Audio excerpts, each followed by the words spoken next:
Hej venner, og hjertelig velkommen tilbage til kanalen. Her er vennen deres og fiskeekspert, klar til at give der den ultimate guiden for fiskeuka, som kommer. I dag tager vi for os Grønland for perioden fra den 10. til den 16. november 2025.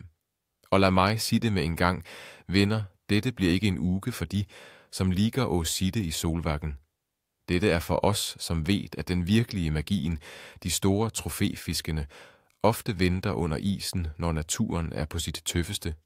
Denne ugen byr på en spændende blanding af stabilt, bitende kaldt vejr og en overraskende vejrfront midt i uka, som kan snu alt på hovedet. Så spis ørerne, for nu skal jeg dele mine bedste tips for, hvordan du kan udnytte disse forholdene til din fordel.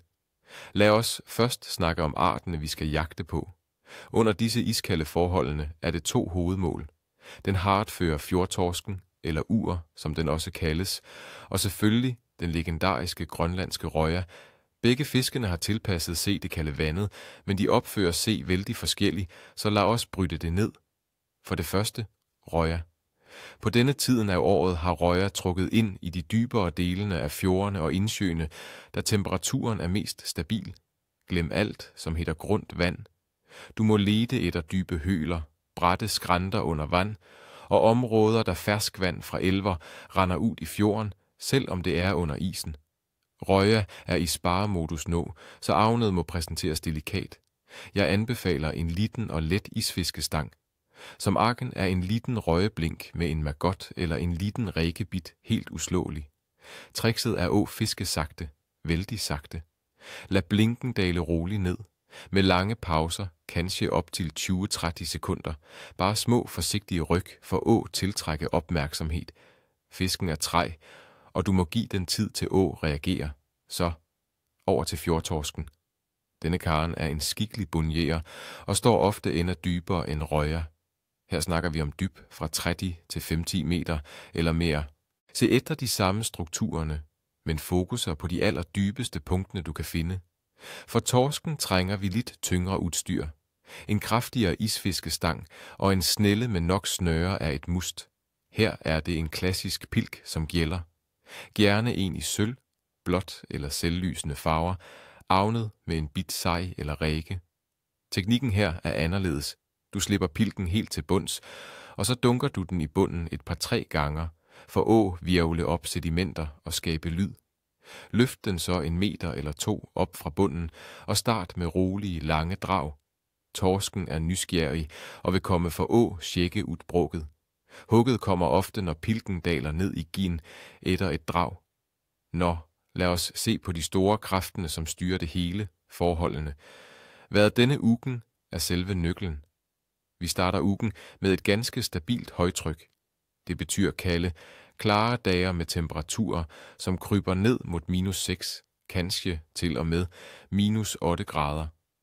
Dette stabile, kalde vejret kan gøre fisken lidt træg, men den vil være forudsigbar og stå på sine vanlige pladser i dybet. Men så, venner, på onsdag sker det noget. Et lavtryk ser ud til at komme ind, og det bringer med se mildere luft, øgende vind og snøfald. Temperaturen kan hoppe op til rundt 0 grader. Slike brå vejromslag, specielt et fald i lufttrykket, kan ofte udløse en kort, men intens hugperiode ret før fronten træffer. Vinden vil også spille en rolle. Den vil blåse bort snø fra isen og presse overfladevandet, noget som kan aktivere fisken under.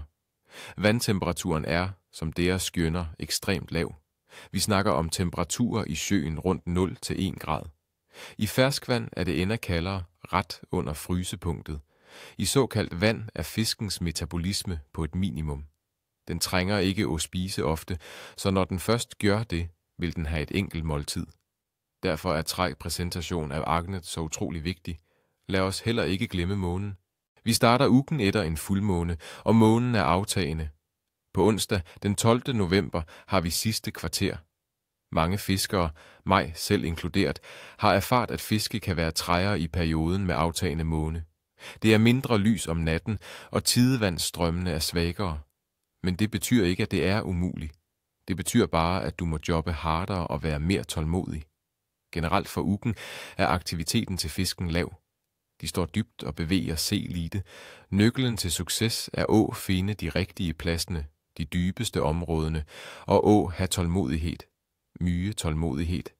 Grejt, venner, lad os gå over til den daglige prognosen, så der kan planlægge turene deres perfekt. Mandag den 10. november. Jeg vil kalde denne dagen middels. Vejret er stabilt og kaldt med temperaturer rundt -3 til -6 grader og let snøfald.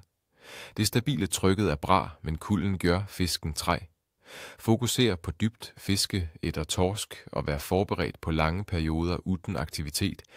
Hugperioderne vil være korte. Tirsdag den 11. november, en middels til god dag. Forholdene er ganske like som på mandag med temperaturer rundt -2 til -3 grader, men trykket begynder sandsynligvis at falde lidt før fronten på onsdag. Dette kan trigge fisken. Eftermiddagen kan blive specielt bra. Dette er en god dag at satse på røja med små, delikate egn. Onsdag den 12. november. Dagen jeg vil kalde potentielt glimrende, men lunefuld. Temperaturen stiger til rundt 0 til 2 grader, og vi får snø og mere vind. Dette er dagen med lavtryk og sidste kvarter måne. Alt ligger til rette for en ændring i fiskens adfærd. Ret før snøvejret sætter ind for alvor, kan du opleve en skikkelig hugperiode. Vær ude tidlig og vær forberedt på at flytte dig myge. Fisken kan blive aktiv, men den kan også blive totalt passiv, hvis trykfaldet er for bråt. Torsdag den 13. november. En middels til svag dag. Temperaturen holder se rundt 0 grader, og det vil fortsat snø. Efter gårsdagens vejrskifte er fisken sandsynligvis mæt og passiv igen. Forholdene er ustabile, og fisken vil sandsynligvis trykke på bunden. Dette er en dag for at teste nye pladser eller bare nytte en kop kaffe i teltet. Fredag den 14. november. Jeg vil sige, at vi er tilbage på middels. Vejret begynder at stabilisere se igen, og temperaturen synker til rundt -1 til -4 grader. Fisken vil begynde at finde tilbage til sine normale rutiner efter vejrfronten. Tålmodighedsfiske på dybt vand er igen strategien, som gælder. Lørdag den 15. november. En god fiskedag.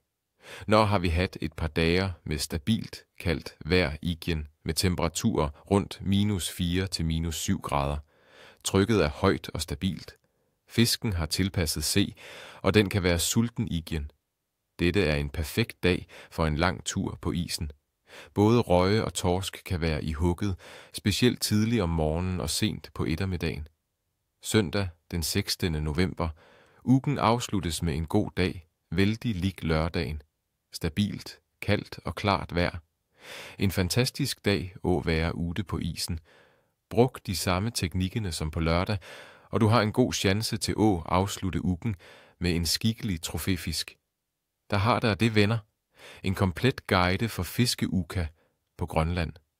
Husk at klæde dig godt. Sikkerhed på isen kommer altid først. Og husk, selv på de trægeste dagene er en dårlig dag med fiske bedre end en god dag på kontoret. Jeg ønsker der alle skidt fiske. Ikke glem at trykke på like-knappen og abonnere på kanalen for flere prognoser og tips. Og like igen en kommentar nedenfor. Hvad er dine planer for isfiske denne vinteren? Har du nogen gang fisket på Grønland? Del dine historier og erfaringer. Vi ses næste uge.